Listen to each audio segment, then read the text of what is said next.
You can either take the red pill. You'll wake up. Everything was a dream. It's just how you want it. Or you can take the black pill. You can get torched. Well, what does it taste like? It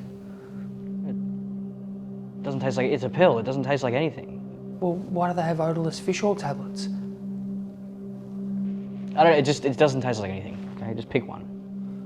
Well, I suppose getting torched won't hurt that much.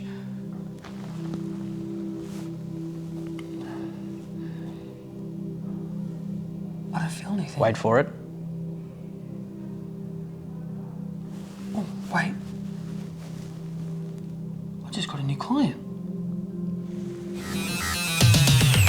Get torched! Get torched! Get torched!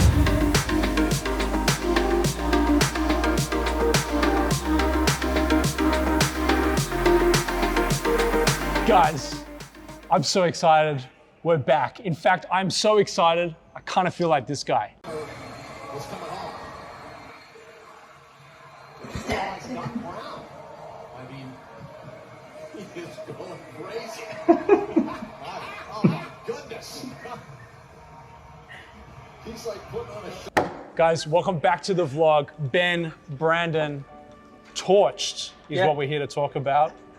I love it. How are you, Toby? It feels like it's been forever. It feels like it's been forever. Well, it was 2 lockdowns ago since I've seen you. Yeah, I know. I know. But yeah, I agree, mate. Great to be back and to have my compadre Ben here as well. Yeah. So torched.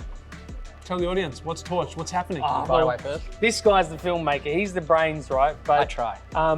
Well, we got excited a couple of months ago about wanting to do something in the entertainment space, you know, full on.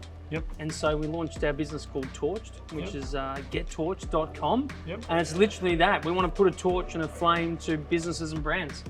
As in fry, or alternatively create exposure?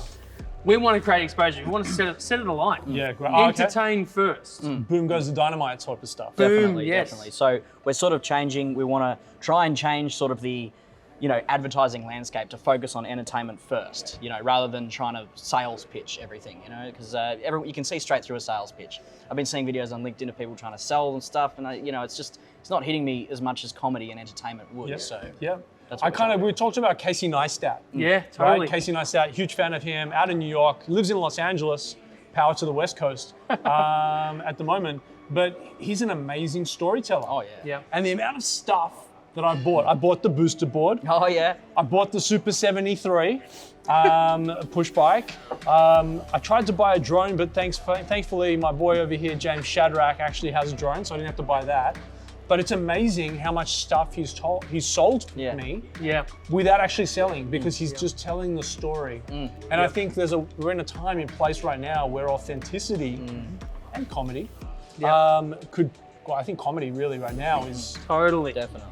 people are clamoring for it. Yep. But authenticity is the world that we're starting to migrate to. You know, historically we used to see the flashy this or the flashy that. No one cares about that anymore. No. Right? No one cares about the big ivory tower of an office. Yeah, totally. No one cares about, you know, the shiniest whatever it is. It's about authenticity and telling stories. Yeah, they want to see the well, real we think person. from a timing perspective also, you bang on there with comedy right now, Yeah. but also with Casey and others, the creator economy has just exploded. Oh yeah. You know, much more so than say what was the influencer economy. Yeah. Now everything is geared towards building up this creator economy and the level of production that we're just seeing other businesses and brands employ. We realize that, wow, you know, let's help them. Let's ride that wave with brands that really want to turn the dial up. And obviously we're applying it to ourselves as well. We want to get 1 million views on a YouTube video. We want to learn that. We want to uncover how you can actually make something go viral. So are you guys gonna sort of, from a production standpoint, are you gonna be behind the camera creating the content for the brand or whatever, or are you going to be in front of the camera helping the brand tell their story?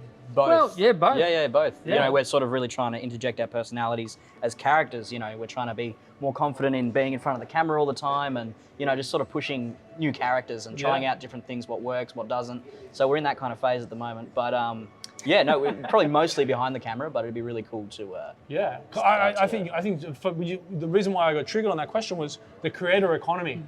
I never really thought about that before. You know, Casey Neistat, David Dobrik, these guys are getting, you know, tens of millions of dollars worth of advertising revenue from YouTube on top of stuff like David Dobrik. Love David.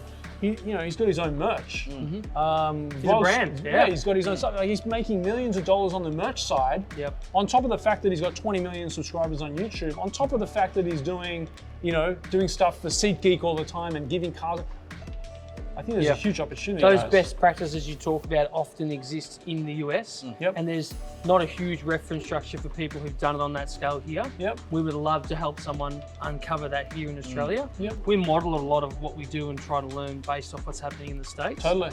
But we'd love for our clients to be able to monetize through YouTube, to be able to create an entire show and experience for their audience via their brand, via entertainment.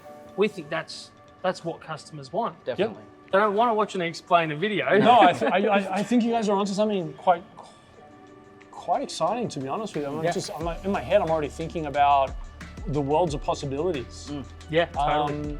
I dig it. Like if you're a retailer, as an example, if you're selling in a retail landscape at a traditional shopping center, the value today is actually the value of what the retailer brings to a product company is actually diminishing a lot, right? Because you've got e-commerce, and e-commerce, I can go straight to the customer directly. I don't need to have you in a shopping center seeing tens of thousands of people come through. I can get 10,000 people to my website every day. And then you've got these social networks as well. Everyone has the opportunity to become their own broadcast. Correct. Yeah, I mean, ability. Look, the point of difference for us is we want to create shows for people. We want to create formats that are recognizable and unique to that person or to that brand, because that's where the power is. Then you set yourself apart. You're not doing the same thing as everyone else. But with that comes, creative thinking, workshopping, coming up with some magic, trying something, giving it a go, putting some oxygen into it. Before you just give up, because you don't know what you're going to get. Yeah, it's an interesting. It's an interesting dynamic, because typically you've got production houses and people that can produce content or stand behind the camera and do the right editing and cuts and all the rest. I mean, Ashley over here makes me look like $1 trillion. Does, mate. However, there's no one that sort of jumps between the two. And so I think that's you've got my head going. Guys, get torched. Get TorchT.com. Check it out. Details are in the details below or above, depending on where you're watching.